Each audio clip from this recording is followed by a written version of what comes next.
It's been a difficult week here in federal prison. We were locked in for various reasons. An ego was bruised, someone was stabbed, fight after fight. There's no referee here, no space to breathe.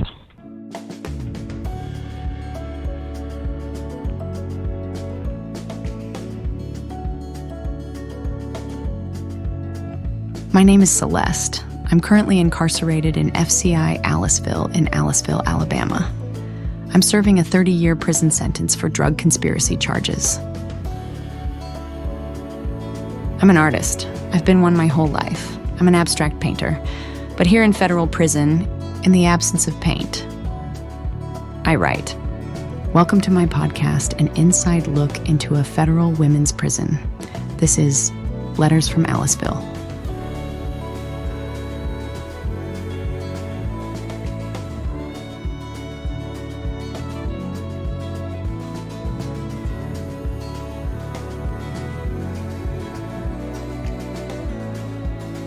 Letters from Aliceville is a prison audio production.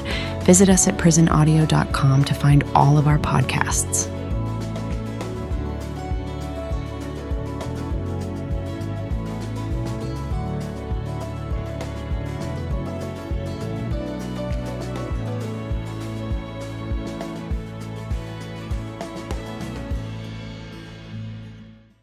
What is going on, everybody? Welcome to Prison Audio. My name is Mike, and you're listening to Letters from Aliceville. So this is actually the first official episode of Letters from Aliceville. So before we get started today, I just wanted to tell you a little bit about what it is and what you can expect to hear. So Letters from Aliceville is a podcast that is hosted by a friend of mine. Her name is Celeste Blair, and she is currently incarcerated in FCI Aliceville in Aliceville, Alabama. So Celeste is currently serving a 30-year sentence for a non-violent drug offense.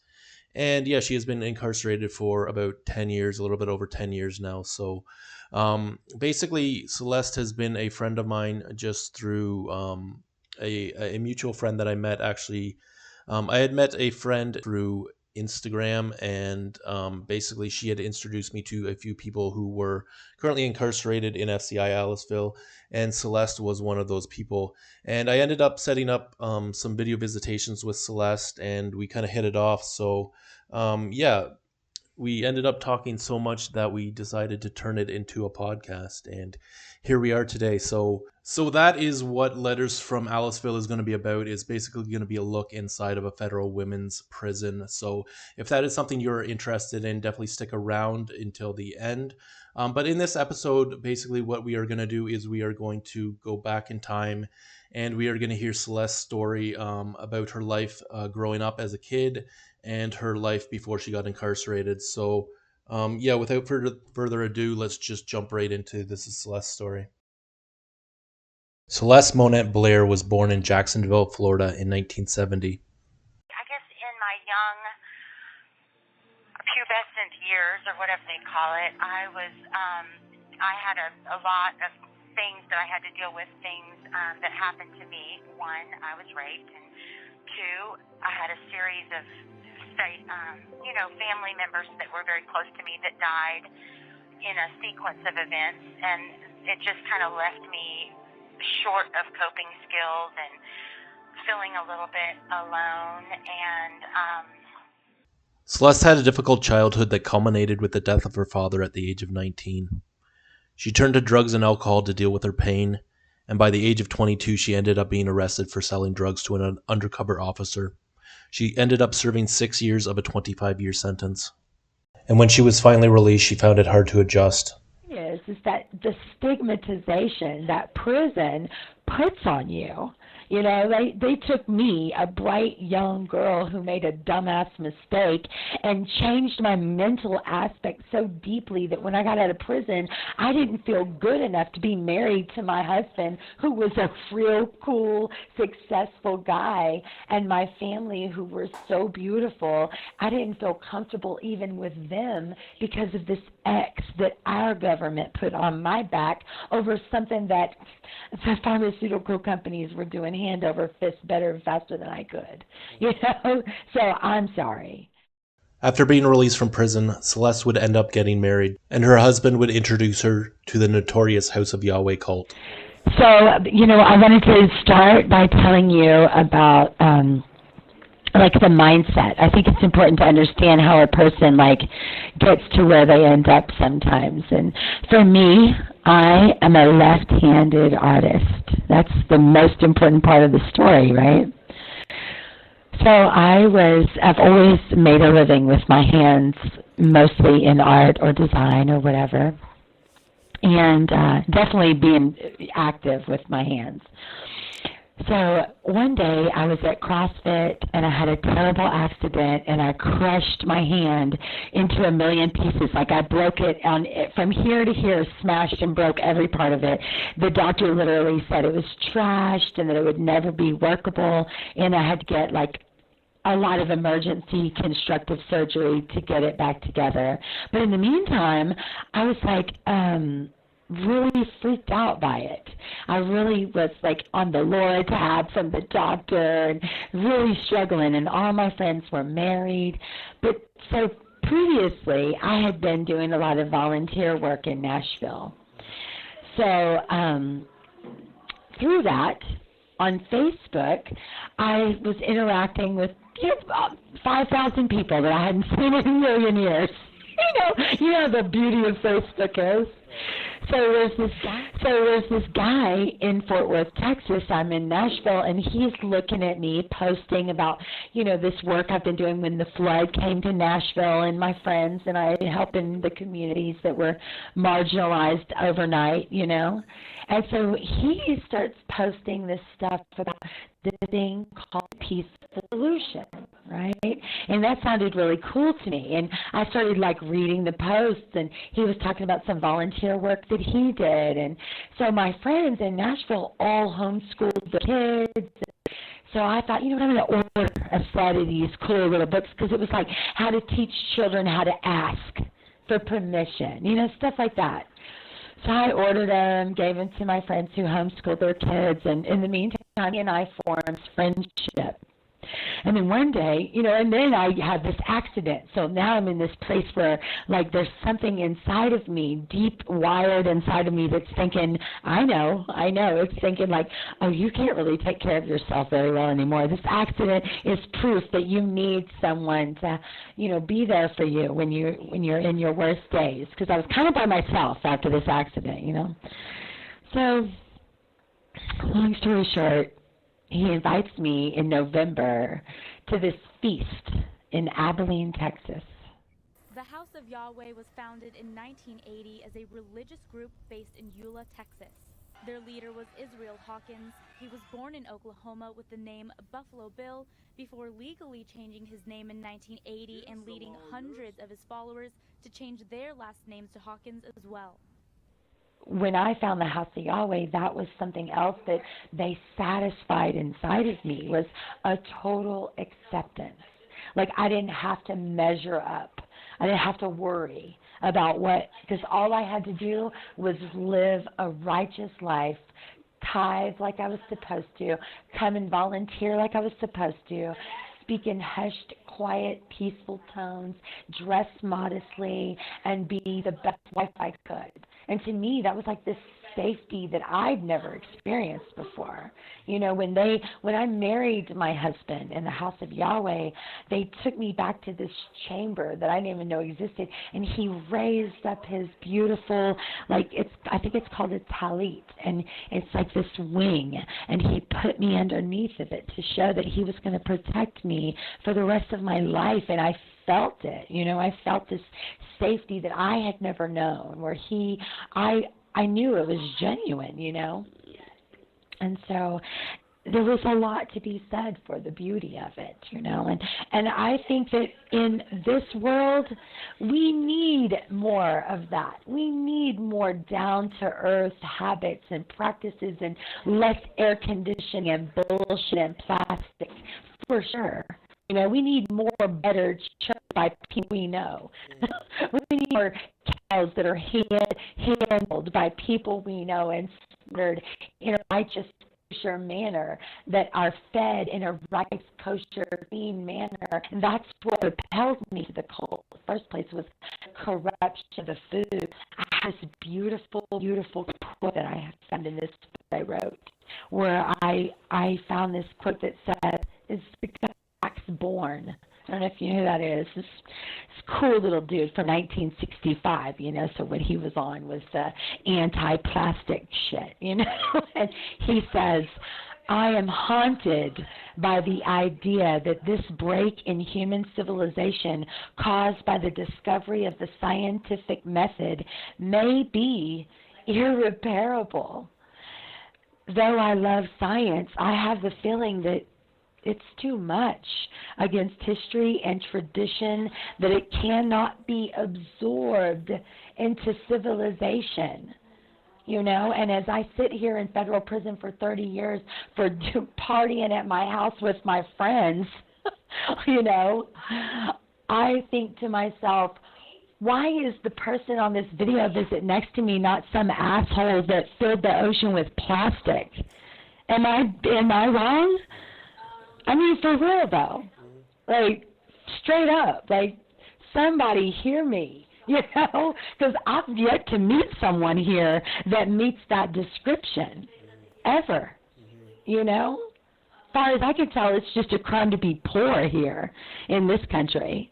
I'm just saying, But, so at the House of Yahweh, they don't care how much money you have at all. I mean, but what we don't know is that they're sure taking their share. He was sure taking his fair share, and who knows what was happening with it, who knows. But, in the meantime, I believe that this world is meant to be, this life is meant to be a journey and an adventure, and every day is a learning experience. And I had a lot of friends that didn't understand where I was coming from when I found the House of Yahweh, and when I ended up there, and when I was so intrigued by it and immersed into it, because I needed that for myself. That was just part of my journey, and I learned so much there that now I know what a wholesome, beautiful, prepared life looks like in my own way, And that's the other part that's really cool, is that those people are prepping, and that's what I respected. Like, when shit hits the fan, they're ready. They're going to be fine. When everybody's scrambling because they can't get a signal on their iPhone, those folks are going to be all right, for sure. They're going to be better than all right. Everybody's going to be trying to get there. And this is what they know, So bizarre. But I have a feeling there's a lot of places like that springing up, Maybe not so much based on Scientology and Hebrew practices, but I would like to believe that there is a renaissance in the land of the earth, and of a more humble life and more easygoing practices where people are less plastic, and they realize that we can't keep on this way. We can't. The earth cannot sustain us at this rate. So what? What do we do? We could start to maybe imitate some cult-like practices, if you ask me, when it comes to living off the land and being some more self-sustaining. And here's one of the things that really irks my soul. I live in a prison where the American people are paying for sanitary napkins and tampons. I know that's inappropriate conversation between a man and a woman, but the fact of the matter is that I live in this plastic-ass weird world where if I take a piece of a laundry bag that's already yucky, I've got a couple of them, and I cut a little square out, and I use it to wash my dishes with, the officer can come in and take it because it's contraband. I've altered it from its original use.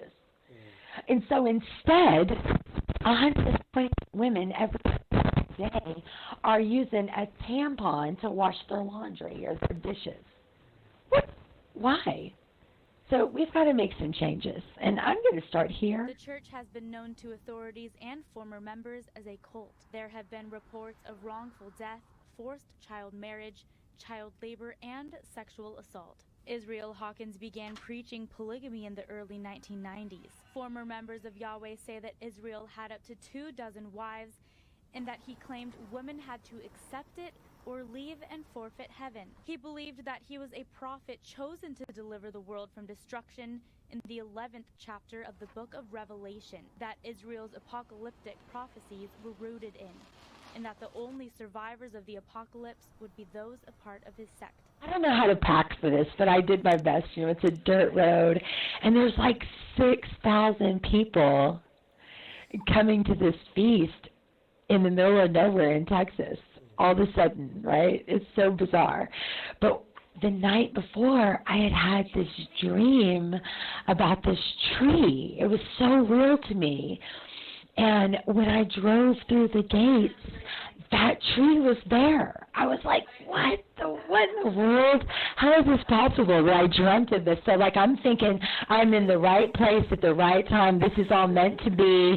And one of the biggest problems that I was having in my life was that the people around me, they seemed kind of like a little like plastic. I write a lot about plastic and how plastic seeps in to your soul, and it's from commercialization and like over everything, just over the top plastic, you know. And I've recognized it since the first time I ate mushrooms in the 80s. You know, I know what it looks like.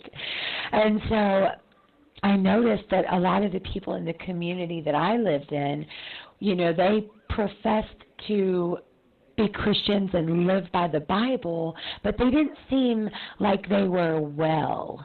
Like they weren't enjoying the fruits of wellness, in my opinion. They ate a lot of like chain restaurant fatty foods and gossiped and drank, and it just seemed a little too much for me. It's something I was exploring other options for. So that, you know, it was like I sound very judgmental right now, and I recognize that. I'm just going to say I'm sorry. But the problem is, it wasn't about them. It was about me and what I didn't want to be in my life, you know. And sometimes Oscar Wilde says, learn to behave from those who cannot, and that's the best I could do at the time. So when I go through this tree, it's like all of these people like are some salt of the earth, made their own outfits, you know, humble, quiet, peaceful, cool people, and it's just like resonating throughout this community, where it was like anything else. Like I've been to Coachella and everything else, it would have been hectic, but this thing was running smooth. I'm talking about a compound 40 acres wide that's got 6,000 visitors coming through for a feast, and everything was cool, you know, like nobody was tripping, you know. So that right there was like, wow, this is so cool, you know. So they parked me in this, I don't even know, a couple $100 later, I'm literally living in like what I would put my suitcases in a shed, you know, like for a week. And the floor is kind of dusty and there's possibly spiders, you know, but cool, whatever, you know. So then I have to walk to this like shower house to take this ablution and stuff like this, and you know, it's freezing. There's no air conditioning or heating or anything, which is beautiful. But at the time, it was just like, woo, this is different, you know. But those were my first experiences, you know, of the introduction of my, like, it's so funny because I wrote something one time I wanted to share with you. I'm going to skip ahead a little bit because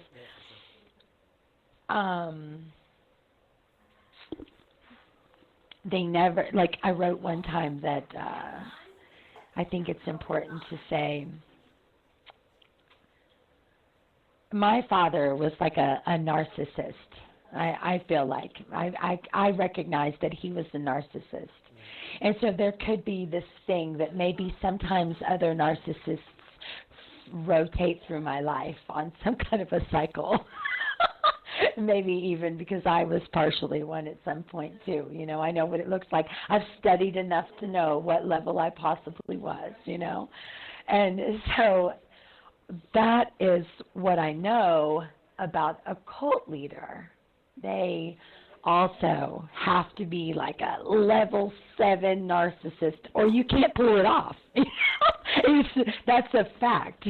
So, but I wrote once, my father was at least a 7 or an 8 narcissist, and since he died, other narcissists have rotated effortlessly into my force field. Pastor Hawkins would later be no exception. As it was with him, it was with Pastor. A man never tells you on the first date how he will isolate you, tear you down, and cause you to doubt who you are. Never on the first date does he hit you or kick you or duct tape you for interrogation.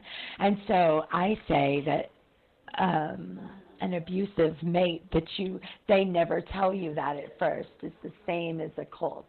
They don't tell you everything the first day. And so it's up to you to like extract the beauty that you want to extract and know that at some point it may be best to go on your way. You know, like that for me. That's what happened. And thankfully I don't know. There are times, Mike, where I am in federal prison for 30 years, and I'm thinking, maybe they knew something I didn't know, and I should have never left. You know, I mean, that's a legitimate thought.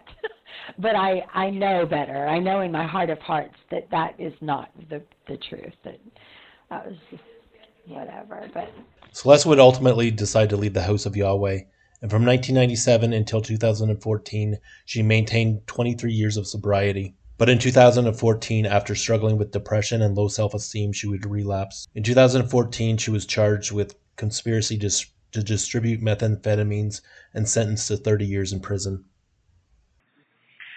Well, I was dating a guy who got pulled over and got arrested, and I guess at the time he got arrested by the Tarrant County, he got arrested by the local law enforcement agency, and then the feds had an ongoing case with a bigger scope of things, and he somehow got into that, and the feds picked up that case, and later on, I was buying drugs from someone, and I introduced him to them as well. And so later on, when it came out that there was a drug deal going on, and I was the one who introduced them. So I was put in the last person on the conspiracy. Well, when my attorney first approached me, she told me that I was looking at 8 to 12 years. And then the next time I saw her, she said she was sorry, but I had been assigned to McBride, and that he was my judge. And then she said that, you know, she just couldn't help me, that any other court, she would be able to work some things out, but that he was different, and that I'd be lucky not to get considered a career criminal and be given a life sentence. And that was our new goal. Our goal was no longer to get me home in 10 years. It was now to keep me from doing life in prison, because in a court where there are 3 options for your judge, I was given him. And she made that very clear to me. As a matter of fact, she went on to tell me that if we tried to argue the drug quantities, because the day she gave me my PSI, and like literally I pretty much had a stroke. I mean, physically a stroke, because I read it and I was just like, what? You've told me something completely different. Where is all this coming from? And she was like, listen, if we argue the drug quantities in this, you're going to lose your 3 points for acceptance for responsibility. And so we're bound here. Like, there was nothing else we could do, I mean, as far as she said. And it definitely seemed that way, because when I went back to my tank, like, everybody knew in a hallway of women that in 6 to a tank, the ones that had one judge, they all got a certain amount of time, pretty much. We all were there for the same exact thing with pretty similar criminal histories, you know, with a little bit of a variance, but it was pretty much known. If you had McBride, you were going to get 20 or 30 or 40 years. No ifs, ands, or buts about it. There was no difference. I don't know one person that got less than that from him personally. All right, guys, that is going to be it for this episode of Letters from Aliceville. I do hope that gives you a little bit of background on Celeste, what she's been through in her life, and how she got into prison. Like I said, we have a lot of video visitations together, so we kind of talk about a lot of different things. And in upcoming episodes, we're going to talk about a lot of the things and the programs that she's been involved in since she's been in prison. And yeah, definitely stay tuned for those. But if you do like this type of content, please make sure you like, follow, subscribe, and all of that good stuff. And I will see you guys on the next one.